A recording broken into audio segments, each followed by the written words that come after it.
இன்றைக்கி 12th ரிசல்ட்டில் சில பேர் சந்தோஷமாகவும் சில பேர் வருத்தமாகவும் இருந்திருப்பாங்க.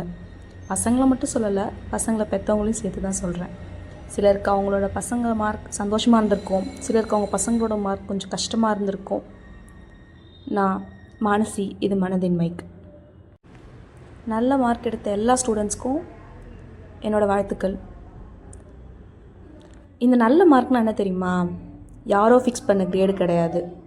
நீங்கள் ஒரு எஃபர்ட் போட்டிருப்பீங்க, அந்த எஃபர்ட்கான ரிசல்ட் வந்துச்சா, அதுதான் நல்ல மார்க். அப்படி நீங்கள் நல்ல மார்க் எடுத்திருக்கீங்களா என்னன்றது உங்களுக்கு தெரியும்.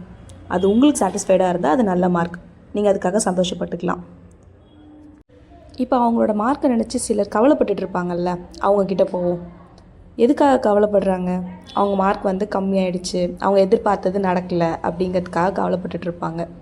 பட் இதோட இம்பேக்ட் உங்கள் லைஃப்பில் ரொம்ப கம்மியாக தான் இருக்க போகுது. காலேஜ் சூஸ் பண்ண போகிறீங்க, அவ்வளோதான். ஸோ கம்மியாக மார்க் எடுத்துட்டோம், இதோட லைஃபே போயிடுச்சு அப்படின்லாம் யாரும் ஃபீல் பண்ணுற அளவுக்குலாம் இங்கே ஒன்றும் இல்லை. காலேஜ் ஜாயின் பண்ணதுக்கப்புறம் பாருங்கள், இந்த மார்க்ஸ் எல்லாம் உங்களுக்கு பெருசாகவே தெரியாது. நீங்கள் வேறு ஒன்றுத்தை நோக்கி ஓட ஆரம்பிச்சிருவீங்க. இது ஒன்றும் உங்களோட லாஸ்ட் சான்ஸ் இல்லை. ஸோ வருத்தப்படாதீங்க, இன்னும் நிறைய சான்ஸ் வெயிட்டிங்கில் இருக்குது. ஸோ இதுக்காக அழுது கஷ்டப்பட்டுக்கிட்டு உங்களே நீங்கள் வருத்திக்காதீங்க. சீக்கிரமாக இதிலேருந்து, இந்த எண்ணத்துலேருந்து வெளியே வந்து மாறி அடுத்ததில் என்னன்னு பார்த்து ஃபோக்கஸ் பண்ணுங்கள். உங்கள் காலேஜில் உங்களுக்கான செகண்ட் ஆப்பர்ச்சுனிட்டி வெயிட் பண்ணிகிட்ருக்கு.